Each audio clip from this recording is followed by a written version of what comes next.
দোস্ত, একটা কথা বলার ছিল, জানি না কিভাবে বলবো, কিন্তু তবুও বলতে হবে। কি এমন কথা? আর এমন ভাবে এবার কথা বলছিস কেন? কি হয়েছে? কোনো সমস্যা?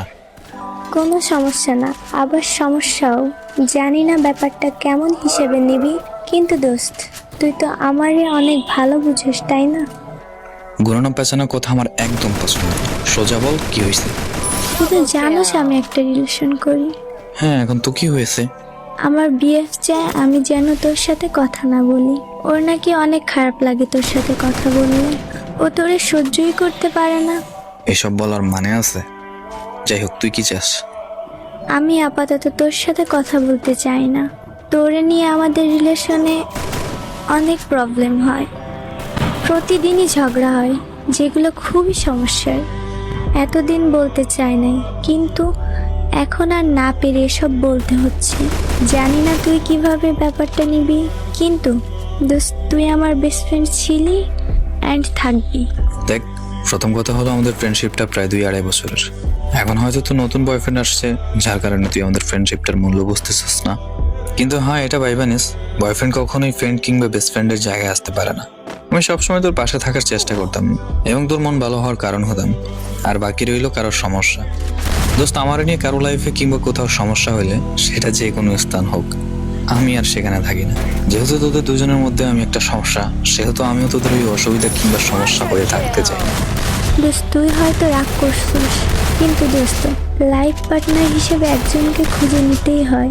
তাছাড়া আমার বিয়ে বলছে আমাকে বিয়েও করবে, তাই আমার মনে হলো আমার ছেলে ফ্রেন্ডের থেকে বয়ফ্রেন্ড অনেক বেশি জরুরি লাইফে।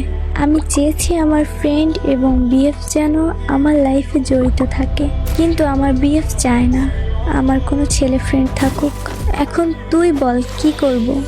বিয়ের স্বপ্ন তো অনেক ছেলেই দেখায়, যাই হোক, হয়তো তোরও দেখায়। এখন কথা হচ্ছে, তোর বয়ফ্রেন্ড যেহেতু জেলাস ফিল করে, যেহেতু আমার তো লাইফে না থাকাই ভালো। কিন্তু হ্যাঁ, ও ছেড়ে যদি চলে যায়, তাহলে তুই কখন আমাকে দ্বিতীয়বারের মতো পাবি না। আর এটাও মনে রাখিস, এই শহরে ভালোবাসার মানুষ ভালোবাসার স্বপ্ন দেখিয়ে স্বপ্ন ভেঙে চলে যায়। তুই আমার একটা সময় বিয়ের স্বপ্ন দেখতি, আমিও তোর নিয়ে স্বপ্ন দেখতাম। যাই হোক, স্বপ্নটা ভেঙে গেল। যে আমার মনে মনে ছিল, যেটা ভালোভাবেই কখনো প্রকাশ করতে চাইনি, আজকেও প্রকাশ করলাম না। শুধু এতটুকু চাই, তুই ভালো থাক তোর প্রিয় মানুষের কাছে। আমি আবার নতুন করে একজনকে খুঁজে নেব নিজেকে ভালো রাখতে। তুই আমার থেকে অনেক ভালো কাউরে পাবি দেখিস। আর দোস্ত, তুই আমার মাফ করে দিস। লাইফ পার্টনারের জন্য এমনটা করতে হলো। জানি না ওর সাথে আমার বিয়ে হবে কি না, তবে আমি চাইবো বিয়ে করার। ভালো থাকিস, আর কখনো কথা হবে না। তুইও ভালো থাকিস, আর ভেবেচিন্তে সবকিছু করিস। আল্লাহ হাফেজ। কিছু কিছু মানুষের লাইফে নতুন কেউ আসলে তারা পুরনোকে ভুলে যায়, সেটা হোক বেস্ট ফ্রেন্ড এবং যে কোনো কিছু। ফ্রেন্ড কিংবা বেস্ট ফ্রেন্ডকে যারা কখনোই মূল্য দিতে জানে না, আর যাই হোক, কখনো ফ্রেন্ডশিপের মূল্য বোঝে না।